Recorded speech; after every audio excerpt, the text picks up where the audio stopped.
Good morning everyone. ನಾವಿವತ್ತು ಹೊರಟಿರೋ ಜಾಗ ಬಂದು ಗಂಗೋತ್ರಿ ಧಾಮ. ಫಸ್ಟ್ ನಾವು ಬ್ರೇಕ್ಫಾಸ್ಟ್ ಮಾಡೋಣ ಅಂತ ಬಂದಿದ್ದೀವಿ.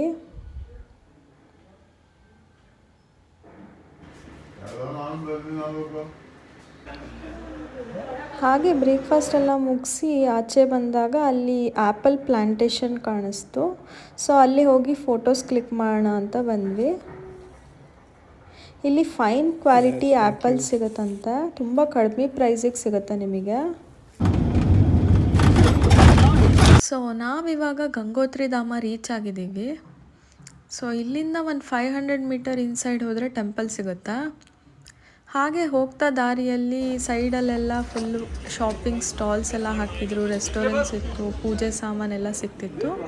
ನಾನು ಯಮುನೋತ್ರಿ ಟ್ರೆಕ್ಕಿಂಗ್ ಎಲ್ಲ ಮಾಡಿ ಮುಗಿಸಿ ಒಂದು ಸ್ವಲ್ಪ ಕಾಲು ನೋವು ಬಂದಿತ್ತು. ಸೊ ಕೊಂಡ್ಕೊಂಡು ಓಡಾಡ್ತಿದ್ದೆ ಎಲ್ಲ ಕಡೆ. ಸೊ ನಾವಿವಾಗ ಟೆಂಪಲ್ ಒಳಗೆ ಎಂಟ್ರಿ ಆಗಿದ್ದೀವಿ.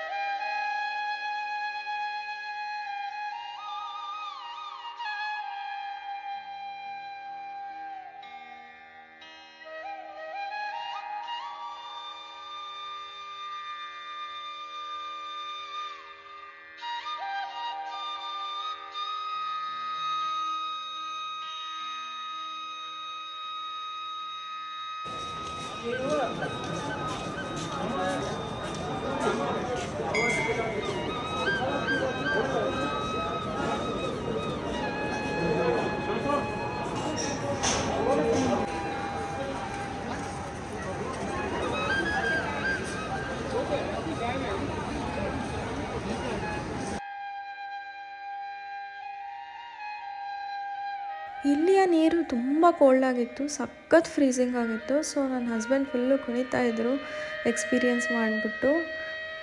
ಹಾಗೆ ಇಲ್ಲಿಯ ನೀರು ಬಂದು ಅಲ್ಲಿ ಮೌಂಟೇನ್ಸ್ ಮೇಲಿರೋ ಎಲ್ಲ ಹಿಮ ಕರಗಿಬಿಟ್ಟು ಐಸ್ ವಾಟರ್ ಆಗಿ ಹರಿದು ಬರುತ್ತೆ ಈ ಕಡೆ ಸೈಡು.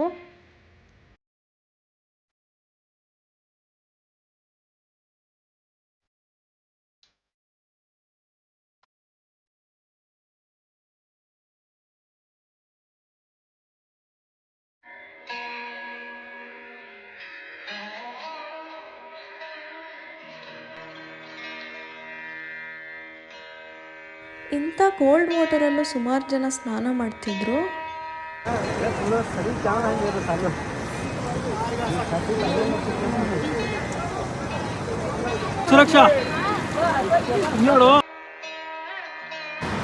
ಸೊ ಹಾಗೆ ನಾವು ಗಂಗಾ ಮಾತಾಗೆ ನಮಸ್ಕಾರ ಮಾಡಿಕೊಂಡು ಬಿಸಿ ಪ್ರಸಾದ ಕೊಡ್ತಿದ್ರು, ಇಸ್ಕೊಂಡ್ವಿ.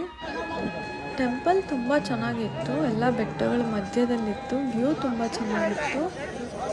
ಸೊ ಹಾಗೆ ನಾವು ಫೋಟೋಸ್ ಎಲ್ಲ ಕ್ಲಿಕ್ ಮಾಡಿಕೊಂಡು ದರ್ಶನ ಮುಗಿಸ್ಕೊಂಡು ಹೊರಗೆ ಬಂದ್ವಿ.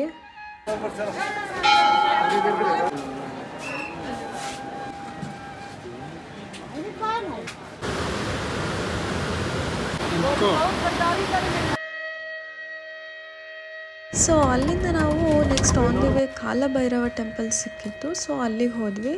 ಅಲ್ಲಿಯ ವಿಶೇಷತೆ ಏನಪ್ಪ ಅಂದರೆ ಮಸ್ಟರ್ಡ್ ಆಯಿಲ್ನ ದೇವರಿಗೆ ಅರ್ಪಿಸ್ತಾರೆ.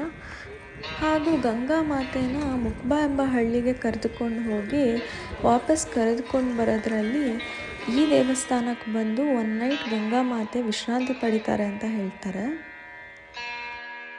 ಸೊ ಆನ್ ದಿ ವೇ ನಮಗೆ ಲಂಕಾ ಬ್ರಿಡ್ಜ್ ಸಿಕ್ತು, ತುಂಬ ಡೀಪಾಗಿತ್ತದು.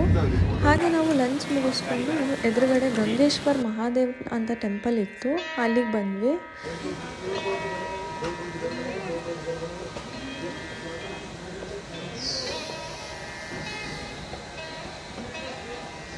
ಇಲ್ಲಿ ನೀವು ಬಿಸಿ ನೀರಿನ ಈಜುಕೊಳ ನೋಡ್ಬೋದು. ಇಲ್ಲಿ ಇಷ್ಟ ಇದ್ದವ್ರು ಸ್ನಾನ ಕೂಡ ಮಾಡ್ಬೋದು. ಹಾಗೆ ನಾವು ಮೇಲೆ ಬಂದ್ವಿ. ಮೇಲೆ ತುಂಬ ಟೆಂಪಲ್ಸ್ಗಳಿತ್ತು. ಅಲ್ಲಿ ಎಲ್ಲ ನಾವು ದರ್ಶನ ಎಲ್ಲ ಮುಗಿಸ್ಕೊಂಡು ಅಭಿಷೇಕ ಎಲ್ಲ ಮಾಡಿಬಿಟ್ಟು ವ್ಯೂ ತುಂಬ ಚೆನ್ನಾಗಿತ್ತು. ಸೊ ಒಂದೆರಡು ಪಿಕ್ಸ್ ತೆಗೆಸ್ಕೊಂಡು ಕೆಳಗೆ ಬಂದ್ವಿ.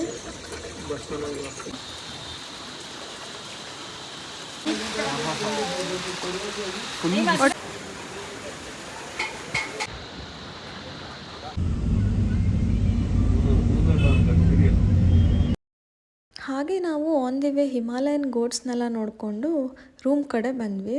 ನನಗೆ ಟ್ರೆಕ್ಕಿಂಗ್ ಎಲ್ಲ ಮಾಡಿಬಿಟ್ಟು ಕಾಲು ಒಂದು ಸ್ವಲ್ಪ ಇಂಜುರಿ ಆಗಿತ್ತು. ಸೊ ಆಯಿಂಟ್ಮೆಂಟ್ಸ್ ಎಲ್ಲ ಹಚ್ಕೊಂಡು ಹೊಟ್ಟೆ ತುಂಬ ಹಸಿತಿದ್ದರಿಂದ ನನ್ನ ಹಸ್ಬೆಂಡ್ ಓಡಾಡಿ ಹೋಗ್ತಾಯಿದ್ರು ಡಿನ್ನರ್ ಮಾಡೋದಕ್ಕೆ.